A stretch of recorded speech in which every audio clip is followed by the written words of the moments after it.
We met in college at Salt Lake Community College, actually. I moved from Oregon to be in the American Sign Language interpreting program at SLIC, and she also was doing that program. But she likes to tell people that we met in Institute because that happened as well. Sam was actually Institute president. I was. And I was writing my missionary, who was my boyfriend for 2.5 years before he left. I also had a missionary, but we didn't know each other very long. But that's okay. And neither of us knew that we were gay at that time. I look back now, and I should have known, probably. It all makes sense. Yeah, it all makes sense, but I definitely didn't know until I met Elise, and probably after about 10 months of us knowing each other, being best friends, like the best of friends that I've ever experienced, we probably realized before the 10 months that there was something different, and we fell in love pretty quickly, and we've been together now ever since then, so almost 9 years, and we had a commitment ceremony back in August of 2012, and that was before anything happened here in Utah with the marriage thing, and because we didn't think that would happen. But we did get legally married on December 20th. Yes, and that was a crazy story because we both work at elementary schools, and she was wearing a Christmas sweater and I was wearing a Christmas sweater with Santa on it, who had a big fuzzy beard, and I had my red beanie on, and we're like, is this real? Like, is this really happening? Probably not. We'll just go check it out just in case. And so we rushed down there, and we brought all the forms of identification we could have so we wouldn't be turned away. Passport, driver's license, yeah, social security card. Yeah, and we got there, and two women were being filmed by the news reporters, and we were just like, this is real. It's real, yeah. And it was crazy. I was sick to my stomach in a good way, and it happened, and then they're like, okay, you got 30 days to get married, and we're like, oh, we were just about to go to Texas for Christmas to visit our family, so we're like, okay, I guess we'll do it after, and luckily we didn't, because I don't think it would have worked out. But we went downstairs, and there happened to be a priest there who was wearing a rainbow stole, and we're like, oh, do we really want religion in this? And I guess I'll go back to this, we aren't very religious anymore. And so we didn't think we wanted religion. So she's like, who could we find? And then I'm a special ed teacher, and I thought of one of my students who has 2 dads. And I was trying to find their numbers, frantically looking. And as I was looking, in walks one of them into the building. And I said, is Cameron here? Is Cameron here? And he's like, he's parking the car right now. And the second Cameron walked in the door, I just grabbed onto him and I said, will you marry us? And he's like, yeah, when? And I said, now. And he grabbed both our hands and he's like, stand by this Christmas tree. And then started, Samantha, what's your last name? Like, It was just so impromptu, and it was so perfect. Mm-hmm. It was. And there were like reporters everywhere and asked us questions afterward, and I was like crying and had my stupid Christmas sweater on and being interviewed, and I had a guy in my math class later be like, why were you wearing a Christmas sweater? And I was like, well, we didn't exactly know it was going to happen. But that was amazing. We felt like we were part of history. So it was very cool. So then going back, back it up. So going back, when Sam and I first met, like she mentioned, we were in an institute together. We went to church together.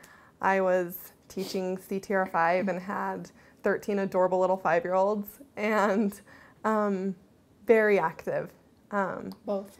We were both very active. I mean, we prayed together and read our scriptures together. It was actually almost like if I were dating a guy or she were dating a guy. It was, we had this relationship, but we called it best friends. Mm-hmm. And once, I remember the moment Sam told me that she liked me more than a friend. And it was after we had been best friends for 10 months. And we always kind of touched each other more than friends do, and we were very cuddly, yeah. Yeah, and literally spent every second together. And I remember sitting there, we were on a friend's couch, and she said she needed to tell me something, and I knew what it was going to be. And so I said, don't tell me. And she's like, no, I'm going to tell you. No, don't tell me. And she said, I think I like you more than a friend. Mm-hmm. And I was like, okay, and then we sat there for a little while, and I said, I need to tell you something. And I think after probably 15 or 20 minutes, she probably got it out of me. And you said that you were attracted to me. I said, I think I said attracted to you. Is that That's the word what you they said, I okay. remember, yeah. And I said, I'm attracted to you too. And then we It didn't was speak not about talked it about. again. Yeah, it was not talked about. We didn't speak about it again after that for a few months. And then a few months later, we kind of crossed the friendship line physically. And after that, everything changed. It was like we both sobbed immediately after and told each other, like, this can't happen again. This was a mistake. Immediately set up bishop interviews. Appointments. And we were like, we agreed not to tell our parents, though. And then I lived in Logan and she lived in Bountiful. And I went home and my mom, as soon as I walked in the door, she's like, what's wrong? And I just started crying. And I she ended up lied. telling her. Yeah, I ended up telling her right then. And I called Elise and I was like, I told my parents, I think you should tell yours too. And she's like, I'm so mad at you. I was so mad. Yeah, and she was so mad. And then she ended up telling, and we only told our parents. We didn't tell our siblings because we were trying to fight it. Yeah, so we went, it was like this. I think our families look back and think we weren't being honest with them or That we were betraying. Or betraying our families and our parents, because Sam was actually living in my family's home. For a while. And Sam and I, in 100% true honesty, it was like we wanted to fight it. We did. We were doing everything we could to not be in love, to not have that physical attraction. Because the church was important to us, the gospel was important to us, and we wanted to remain friends. We wanted to be part of each other's lives, but we thought we could do it on our own. We're like, we don't need to tell everyone because we can fight this by ourselves. And that was probably a mistake because we didn't have much willpower. Yeah. And we went to several bishops. I went to counseling with Evergreen actually once. I was like probably the only female there. And you went to counseling, right? Yeah, I through LDS. And bishops. I remember one of my bishops I went into. I distinctly remember him holding up his hand and saying, "Murder and being gay." As far as in the sin spectrum, and me just going as a 19-year-old. As he's handing me the miracle of forgiveness, which I'd already read 3 times, And you were what, 20 at that time? And to be told that was horrific. And I was told some similar things and we were so young and we didn't know what we were doing. We made so many mistakes along the way. And if we look back now, we would change a lot of things, but at the same time, we learned so much, and we're different people now in a better way. And so then to get back to church, so it took her probably a year to get over I'm kind of done with church. We met when I was 19 and about when I was 22, so 3 years. Yeah, and she kind of decided I'm done with it, and I took longer because I always take longer with everything because I take a while for decisions, and so. She had it all figured out. She's like, I'm ready. We need to do this. I love you. And I knew I loved her. I knew I was in love with her. For the first time in my life, it came natural to be in love with someone. But I just couldn't. The church was a part of me, as most LDS people know. It's like a culture. It's not just a religion.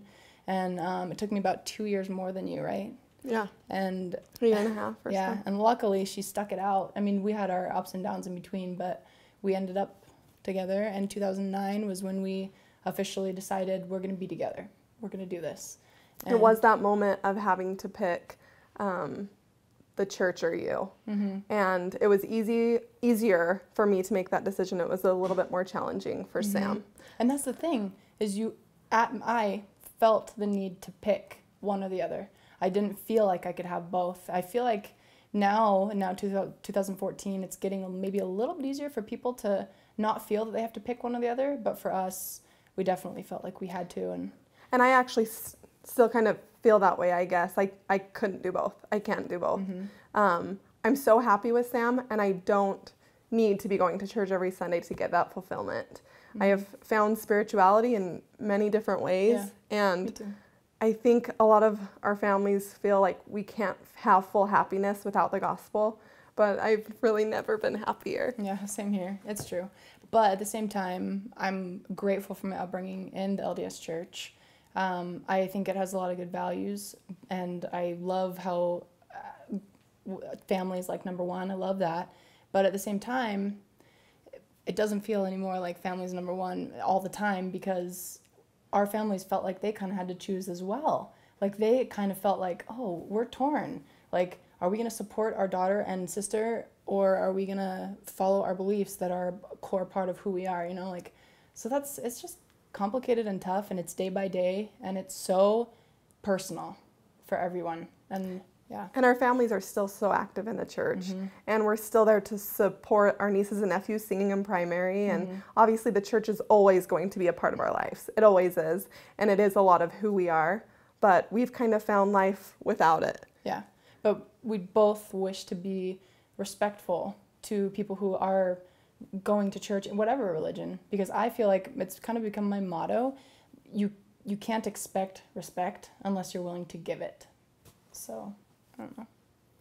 I hope that we are respectful. We would like to be respectful of all people who are religious or not. Oh. And we'd like them to respect us too. Just because we're gay, it doesn't change anything, you know. So, I don't know. Any more you want to say? No. We're pretty happy.